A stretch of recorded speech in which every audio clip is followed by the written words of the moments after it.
بسم اللہ الرحمن الرحیم ناظرین، میں ہوں جاوید بلوچ اور آپ کی خدمت میں ہم حاضر ہیں آج کی اہم خبروں کے حوالے سے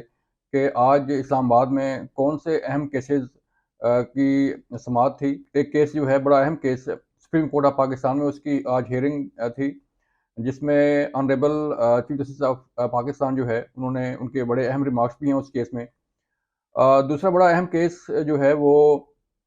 اسلام آباد ہائی کورٹ میں اس کی سماعت ہوئی، اس کا احوال بھی آپ کے علم میں لائیں گے۔ اور جو تیسری سب سے اہم جو ایک ڈیولپمنٹ ہوئی وہ آج پارلیمنٹ ہاؤس میں ہوئی، جب جو ہے وہ اراکین پارلیمنٹ جو بحال کیے تھے لاہور ہائی کورٹ کی طرف سے، ان کو بحال کیا گیا تھا، وہ آج پارلیمنٹ ہاؤس پہنچے اور انہوں نے قومی اسمبلی کے اجلاس میں شرکت کرنے کی خواہش کا اظہار کیا۔ ان کی خواہش پوری ہوئی یا نہیں ہوئی، اور آگے چل کر ان کی خواہش یہ پوری ہو سکتی ہے یا کیا وہ واپس اسمبلی میں اپنا رول پلے کر سکتے ہیں، اس پہ ہم بات کریں گے۔ ناظرین، سپریم کورٹ میں آج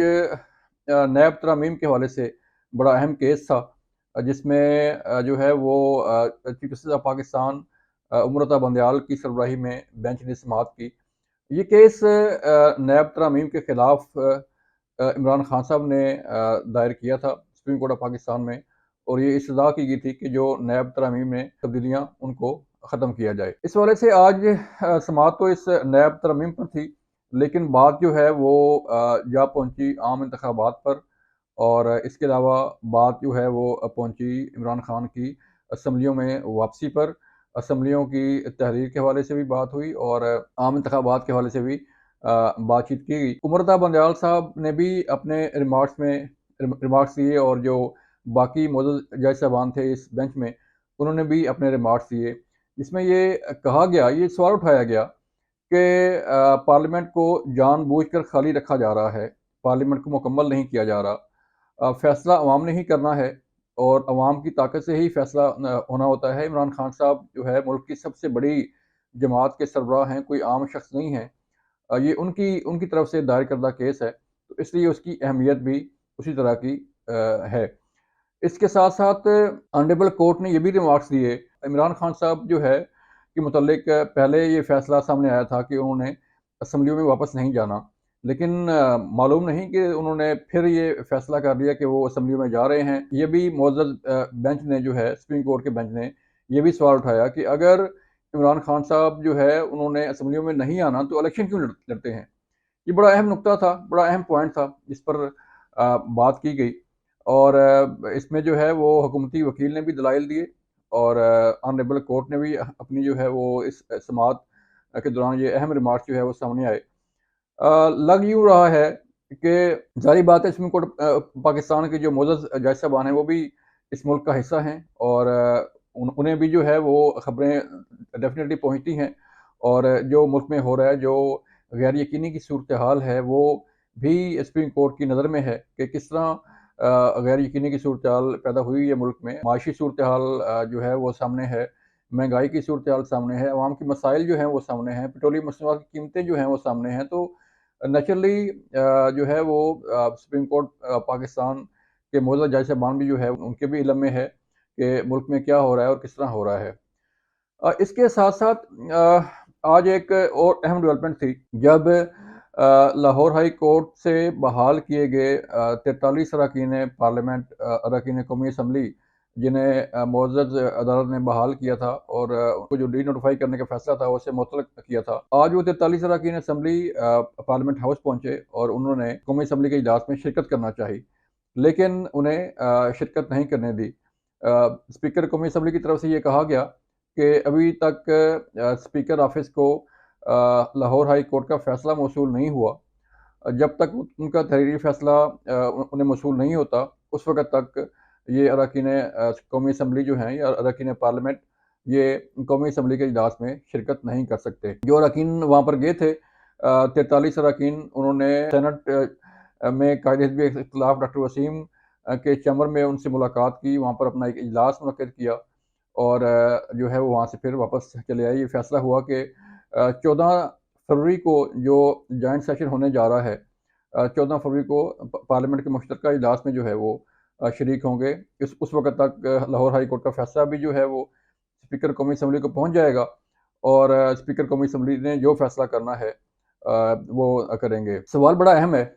اور جو ہر شخص کی زبان پر ہے کہ تحریک انصاف نے پہلے فیصلہ کیا کہ وہ اسمبلیوں سے استعفے دیں گے، اور انہوں نے اپنے استعفے ایوان میں جو کھڑے ہو کر اپنے استعفے دیے، اور پھر بعد میں اسپیکر قومی اسمبلی کو اپنے استعفے بھجوا بھی دیے، اور گزشتہ 6-7 ماہ سے 8 ماہ سے یہ مطالبہ کیا جا رہا تھا کہ ان کے استعفے منظور کیے جائیں، جو ہے وہ دباؤ ڈالا جا رہا تھا، احتجاج کیا جا رہا تھا، اسپیکر قومی اسمبلی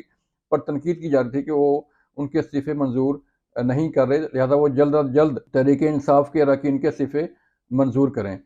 لیکن جب یہ استعفے منظور ہونے کا سلسلہ شروع ہوا تو پھر تحریک انصاف کو اور عمران خان صاحب کو یہ خیال آیا کہ ہم تو بالکل آؤٹ ہونے جا رہے ہیں، اور یہ انہیں خیال اس وقت آیا جب وہ پنجاب اور کے پی کی اسمبلیاں تحلیل کر چکے، اور دونوں حکومتیں ان کے ہاتھ سے نکل گئیں، اور جب نگران سیٹ اپ جو ہے وہ آئے تو پھر انہوں نے کہا کہ نہیں، ہم واپس جاتے ہیں قومی اسمبلی میں، کیونکہ اگر قومی اسمبلی میں تحریک انصاف موجود نہیں ہوگی، مطلب عمران خان صاحب کے حمایتی لوگ تحریک انصاف کے لوگ نہیں ہوں گے، تو جو آگے فیڈرل گورنمنٹ میں نگران سیٹ اپ بننا ہے اس میں کوئی رول پلے نہیں کر پائیں گے تحریک انصاف کے اراکین، اور ان سے کوئی مشورہ نہیں لیا جائے گا۔ اس لیے یہ فیصلہ ہوا کہ تحریک انصاف کے اراکین واپس اسمبلی میں جائیں گے اور اپنا رول پلے کریں گے، اپنا پوزیشن لیڈر لے کے آئیں گے، تاکہ وزیر اعظم کے ساتھ بیٹھ کر معاملات طے کیے جائیں، اور کس نے نگران وزیر اعظم بننا ہے اور نگران سیٹ اپ کیسے بننا ہے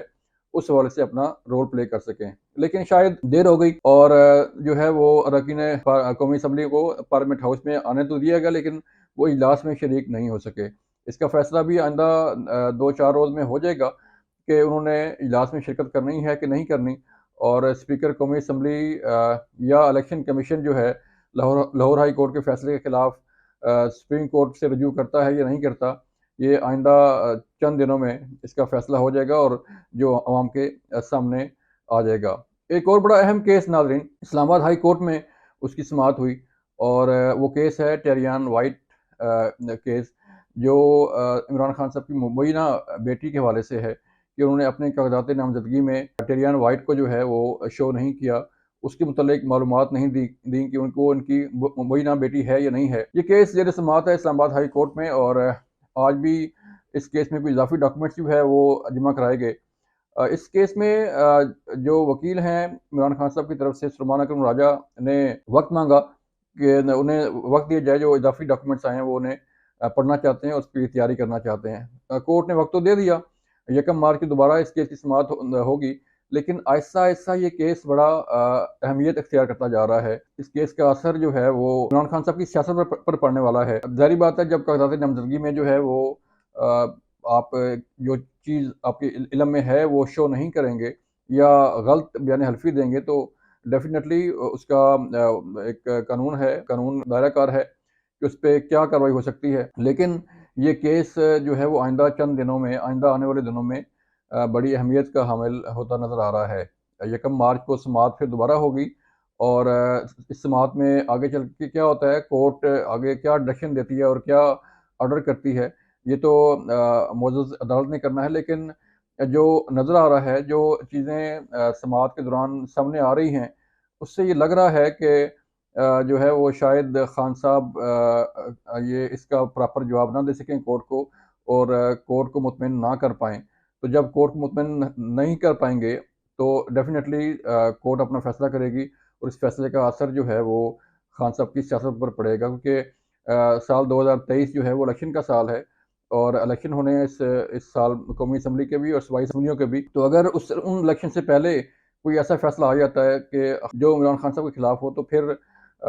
شاید وہ سسٹم میں دوبارہ واپس نہ آ پائیں، یا انہیں شدید مشکلات کا سامنا کرنا پڑے۔ لہذا جو بھی ان کیسوں میں آگے چل کے سماعت ہوگی یا جو اپڈیٹس ہوں گی، اس کے متعلق ہم آپ کو آگاہ کرتے رہیں گے۔ اپنا خیال رکھیے گا۔ اللہ حافظ۔